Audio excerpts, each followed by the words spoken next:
Então aqui eu coloquei só alguns versículos, tá? Então nós temos lá, o primeiro é em Êxodo, eu esqueci de colocar a fonte, mas é do 2 ao 8, tá certo. Então, Êxodo 6, do versículo 2 ao 8. Nós temos lá no versículo 3. Aparecia a Abraão, a Isaque e a Jacó como Deus Todo-Poderoso, mas pelo meu nome, o Senhor, não lhes fui conhecido. O povo não conhecia. Versículo 6. Portanto, dize aos filhos de Israel, eu sou o Senhor, vos tirarei de debaixo das cargas do Egito, e vos livrarei da sua servidão, e vos resgatarei com o braço estendido e com grandes manifestações de julgamento. Tomar-vos-ei por meu povo, e serei vosso Deus, e sabereis que eu sou o Senhor vosso Deus, que vos tiro de debaixo das cargas do Egito. Então, o Êxodo fez com que o povo soubesse quem é Deus, mas não só os israelitas. Êxodo 7, versículo 16 e 17. Saberão os egípcios que eu sou o Senhor. Nisto saberás que eu sou o Senhor, versículo 17. E aí ele faz o primeiro sinal, a primeira praga, né? A gente chama as 10 pragas, mas seria mais adequado dizer os 10 sinais que Deus faz, as 10 manifestações de poder. Tá? Saberás que eu sou o Senhor, com este bordão que tenho à mão, ferirei as águas do rio e se tornarão em sangue. Êxodo capítulo 12, antes de anunciar outra praga, outro sinal, assim, não, ou melhor, depois da última praga, do último sinal, quando o povo vai sair mesmo do Egito, depois da morte do primogênito, depois da instituição da Páscoa, olha só que interessante, subiu também com eles um misto de gente. Então, existem estudiosos que argumentam que o misto de gente não é só homem, mulher, criança, velho e novo, mas um misto de povos, ou seja, provavelmente egípcios, ao conhecerem e perceberem o poder de Deus, se juntaram a Israel e se tornaram israelitas pela fé. Foram circuncidados e assim por diante. A gente reforça essa posição entendendo que quando Deus e a Páscoa é instituída, existem cláusulas que abrangem estrangeiros. Por quê? Olha lá, se algum estrangeiro se hospedar contigo e quiser celebrar a Páscoa do Senhor, seja-lhe circuncidado, todo o macho, e então se chegará e a observará, e será como o natural da terra. Então ele vai ser circuncidado. Mas por quê? Porque ele tem esse desejo de participar da Páscoa. O que a Páscoa significa? A libertação, a vitória que Deus deu do seu povo. O povo merecia a morte, mas Deus não deu a morte para o seu povo. Deus passou por cima e instituiu ali a Páscoa. E o que morreu foi o cordeiro, foi o animal no lugar do povo. E então a Páscoa foi instituída e talvez o maior feriado de todo o povo judeu, a maior celebração, o mais importante, e existe uma cláusula, se o estrangeiro quiser participar. Por que ele queria participar? Não é só pelo alimento e pela festa não, porque provavelmente o alimento e o que acontecia na festa da Páscoa nem era ao todo saboroso, mas não era dos mais deliciosos dos banquetes. Eles deveriam comer ervas amargas para se lembrar do tempo de amargor no Egito, e eles deveriam estar prontos para partir, então não era uma comida assim que você ia ter tempo para comer e participar. A ideia era se lembrar de estar pronto para sair e ser livre da escravidão no Egito. Então os estrangeiros poderiam participar da Páscoa, tá? Então veja, depois, antes do povo entrar na terra prometida, então agora a gente avança os anos, o povo passou ali aquele tempo no deserto, a primeira geração dos judeus libertos do Egito morreu, Moisés está quase no fim da sua vida e ele está pregando, dando as últimas instruções para o povo quando eles entrarem na terra prometida. E lá fala, os vossos meninos, as vossas mulheres e o estrangeiro que está no meio do vosso arraial, desde o vosso rachador de lenha até o vosso tirador de água. Para quem que deveria fazer isso? Fazer o quê? Guardar as palavras. Guardai, pois, as palavras dessa aliança e cumpri-as para que prospereis em tudo quanto fizeste. Quem deveria guardar? Todos. Eles, os filhos, as moças, os meninos, as meninas, o estrangeiro, o servo, todos. Para que entre eles na aliança do Senhor teu Deus. Tá? Então, para que entres na aliança do Senhor que é Deus. O estrangeiro também faz parte da aliança. Por quê? Porque Deus mostrou que Ele é Deus para os israelitas, para os egípcios, e alguns viram isso e creram nisso e seguiram o povo. Tá?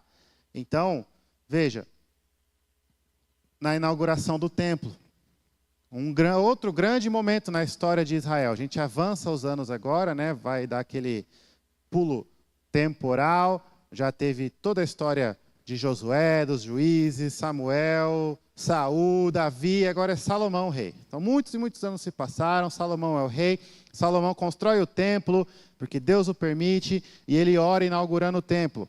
O que ele fala? Também ao estrangeiro, que não for do teu povo de Israel, porém vier de terras remotas, por amor do teu nome, porque ouvirão do teu grande nome, da tua poderosa e do teu braço, da tua mão poderosa e do teu braço estendido, e orar voltado para essa casa.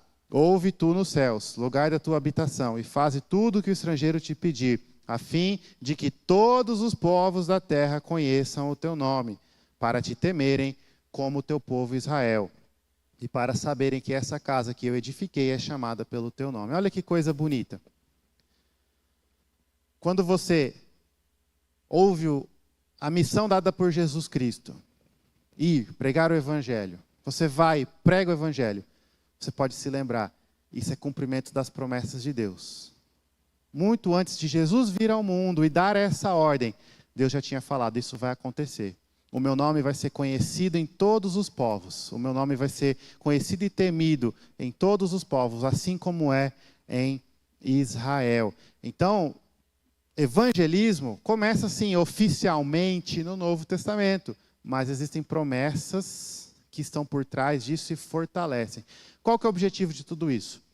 Primeiro, instigar aí o nosso lado estudioso e mostrar como a palavra de Deus é um livro maravilhoso e belo, como as coisas se encaixam de tal forma que você fica maravilhado. Você já ficou assim alguma vez, estudando a Bíblia, ouvindo e aprendendo algum tema novo? Realmente é algo que nos encanta, porque é uma sabedoria infinita. Olha só, os planos de Deus são maravilhosos, e Ele prometeu lá atrás. E tudo foi acontecendo, às vezes parecia estar bagunçado, às vezes parecia não dar certo, às vezes parecia ser uma coisa maluca, às vezes o próprio Israel abandonou Deus. Ele continuou agindo, tudo segundo o seu propósito, para que o nome dele fosse conhecido em todos os povos. Não se engane, conhecer o nome de Deus não é só saber quem é Deus. A Bíblia não usa, normalmente, o verbo conhecer somente no sentido de intelecto, saber. Conhecer tem a ver com amar, com temer, intimidade. Então, às vezes a Bíblia usa até o verbo conhecer como um eufemismo para a relação sexual. E não conheceu a esposa, não teve relação, não conheceu intimamente. Salmo 1, porque o Senhor conhece o caminho do justo. Não é só que Ele sabe qual é o caminho do justo, Ele ama o caminho do justo, Ele conhece intimidade. Então, conhecer a Deus, quando a Bíblia usa essa expressão, conhecer, saber quem é Deus, tem a ver temor ao Senhor, tem a ver amor a Deus. Tudo isso está incluso. Então, quando os israelitas no Egito não conheciam a Deus, Deus precisou fazer tudo o que Ele fez para que eles conhecessem, para que eles temessem, para que eles amassem a Deus. Os egípcios não conheciam a Deus, agora eles conhecem, agora eles sabem quem é Deus. E alguns deles temeram a Deus e seguiram aos israelitas na inauguração do templo. Quando o estrangeiro vir, porque ouviu falar do que o Senhor fez, veja, as obras de Deus fazem com que as pessoas conheçam, saibam, e eles crerem e temerem, e eles orarem e clamarem. Ouça, Senhor, a oração do estrangeiro também, como do teu povo. Então é algo realmente muito belo. Mas não só isso, vários e vários salmos anunciam que missão ia acontecer e que missão seria bem sucedida, que o evangelismo ia acontecer. Salmo 96, um salmo muito belo, gosto muito desse salmo. Cantai ao Senhor um cântico novo, cantai ao Senhor todas as terras. Versículo 3, anunciai entre as nações a sua glória, entre os povos as suas maravilhas. Versículo 7, tributai ao Senhor, ó famílias dos povos. Versículo 10, dizei entre as nações, reina o Senhor Salmo 96 é um salmo evangelístico, é um salmo missionário, é um salmo que está nos falando, olha, anunciar, pregar, louvar a Deus no meio dos povos, para que todos os povos também louvem, para que todos os povos cantem um cântico novo e bendigam o nome do Senhor. Salmo 100, versículo 1, celebrai com júbilo ao Senhor todas as terras, todos os povos. Salmo 67, do 1 ao 7, seja Deus gracioso para conosco e nos abençoe e faça resplandecer sobre nós o rosto, para que se conheça na terra o teu caminho e em todas as nações a tua salvação. Louvem-te os povos, ó Deus, louvem-te os povos todos, alegrem-se e exultem as gentes, pois julgas os povos com equidade e guias na terra as nações. Louvem-te os povos, ó Deus, louvem-te os povos todos. A terra deu o seu fruto, e Deus, o nosso Deus, nos abençoa. Abençoe-nos, Deus, e todos os confins da terra o temerão. Então, os salmos também nos mostram as promessas da evangelização.